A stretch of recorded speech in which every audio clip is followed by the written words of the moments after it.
Hello, welcome to Soul of Series YouTube channel. Hidden love episode number 9. ಸ್ಯಾಂಗ್ ಜಿಗೆ ಅವಳ ಅಣ್ಣನ ಕರೆ ಬರುತ್ತದೆ. ಅವನು ಅವಳಿಗೆ, ನೀನು ಡಾನ್ ಜಯಕ್ಷುವನ್ನು ಊಟಕ್ಕೆ ಕರೆದುಕೊಂಡು ಹೋಗು. ಅವನು ನಿನಗೆ ಹೆಚ್ಚು ಸಹಾಯ ಮಾಡಿದ್ದಾನೆ. ಖುಷಿ ಮತ್ತು ದುಃಖದಲ್ಲಿ ಭಾಗಿಯಾಗಿರುವನು. ನಿನಗೆ ಶಿಕ್ಷಣ ನೀಡಿರುವನು. ನಿನ್ನ ಬರ್ತ್ಡೇಗೆ ಮತ್ತು ನಿನ್ನ ಓದಿನಲ್ಲಿ ಒಳ್ಳೆ ಅಂಕ ಪಡೆದಾಗಲೆಲ್ಲ ನಿನಗೆ ಉಡುಗೊರೆ ಕಳುಹಿಸಿದ್ದಾನೆ. ನಿನಗೆ ಕೇರ್ ಮಾಡಿದ್ದಾನೆ. ಅವನಿಗೆ ಬೇಜಾರು ಮಾಡಬೇಡ ಎಂದು ಹೇಳುತ್ತಾನೆ. ಜಯಕ್ಷುನ ಕಂಪನಿಯಲ್ಲಿ ಮೀಟಿಂಗ್ ಇರುತ್ತದೆ. ಅವನು ಅವನ ಸಹ ಕೆಲಸಗಾರರಿಗೆ ಗೇಮ್ ಡೆವಲಪಿಂಗ್ ಬಗ್ಗೆ ಹೆಚ್ಚಿನ ಮಾಹಿತಿ ನೀಡುತ್ತಾನೆ. ಎಲ್ಲರೂ ಅದಕ್ಕೆ ಮೆಚ್ಚುಗೆ ಸೂಚಿಸುತ್ತಾರೆ. ಮೀಟಿಂಗ್ ಮುಗಿದ ನಂತರ ಅವನಿಗೆ ಸ್ಯಾಂಗ್ ಜಿಯಿಂದ ಫ್ರೀ ಇದ್ದರೆ ಊಟಕ್ಕೆ ಹೊರಗೆ ಹೋಗೋಣ ಎಂಬ ಮೆಸೇಜ್ ಬರುತ್ತದೆ. ಅವನು ಸರಿ ಹೋಗೋಣ ಎನ್ನುತ್ತಾನೆ. ಅವಳಿಗೆ ಕರೆ ಮಾಡಿ, ಭಾನುವಾರ ಹೋಗೋಣ, ನೀನು ಫ್ರೀ ಆಗು. ಮತ್ತು ನಿನ್ನ ಫೋನ್ಗೆ ಏನಾಗಿದೆ, ಅದನ್ನು ಸರಿ ಮಾಡಿಸಿಕೊ ಎನ್ನುತ್ತಾನೆ.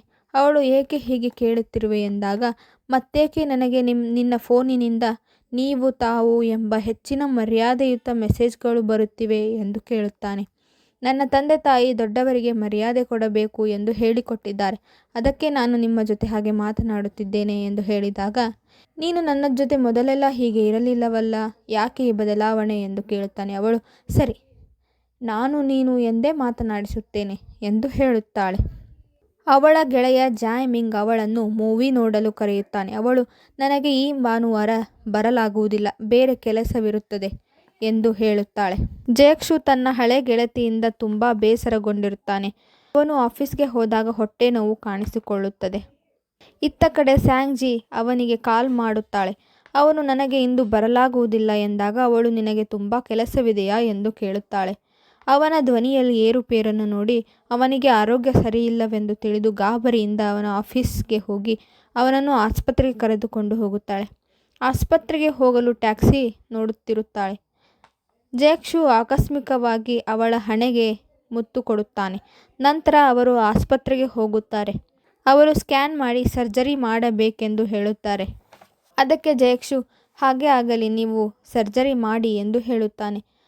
ಆ ಹೊತ್ತಲ್ಲಿ ಅವಳಿಗೆ ತನ್ನ ತಾಯಿಯ ಕರೆ ಬಂದಾಗ ಅವಳು ತಾನು ಜಯಕ್ಷು ಅನಾರೋಗ್ಯದಿಂದ ಇರುವ ಕಾರಣ ಅವನನ್ನು ಆಸ್ಪತ್ರೆಗೆ ಕರೆದುಕೊಂಡು ಬಂದಿರುವುದಾಗಿ ಹೇಳುತ್ತಾಳೆ.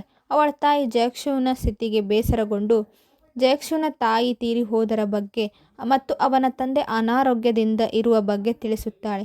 ಅದಕ್ಕೆ ಸ್ಯಾಂಗ್ ಜಿ ಬೇಸರಗೊಳ್ಳುತ್ತಾಳೆ. ವೈದ್ಯರು ಅವನನ್ನು 7 ದಿನಗಳ ನಂತರ ಡಿಸ್ಚಾರ್ಜ್ ಮಾಡುತ್ತೇವೆ, ಅಲ್ಲಿಯವರೆಗೂ ಅವನಿಗೆ ಒಳ್ಳೆಯ ಪದಾರ್ಥಗಳನ್ನು ನೀಡಬೇಕು ಎಂದು ಹೇಳಿ ಹೋಗುತ್ತಾರೆ. ಸ್ಯಾಂಗ್ ಜಿ ಅವನಿಗಾಗಿ ಹಣ್ಣು ಹಂಪಲುಗಳನ್ನು ಮತ್ತು ಅವನ ಬಳಕೆಯ ವಸ್ತುಗಳನ್ನು ತಂದುಕೊಟ್ಟು ಅವನಿಗೆ ಕೇರ್ ಮಾಡಿದ್ದಕ್ಕಾಗಿ ಅವನು ಅವಳಿಗೆ ಧನ್ಯವಾದ ಹೇಳುತ್ತಾನೆ. ಸ್ಯಾಂಗ್ ಜಿ ಮನೆಗೆ ಹೋದ ನಂತರ ನನಗೆ ತಿಳಿಸು ಎಂದಾಗ, ನಾನು ಚಿಕ್ಕ ಮಗುವಲ್ಲ, ನನ್ನ ಬಗ್ಗೆ ಚಿಂತಿಸಬೇಡ ಎಂದು ಅವನ ಜೊತೆ ಆಸ್ಪತ್ರೆಯಲ್ಲಿಯೇ ಇರುತ್ತಾಳೆ. ಇಬ್ಬರು ಊಟ ಮುಗಿಸುತ್ತಾರೆ.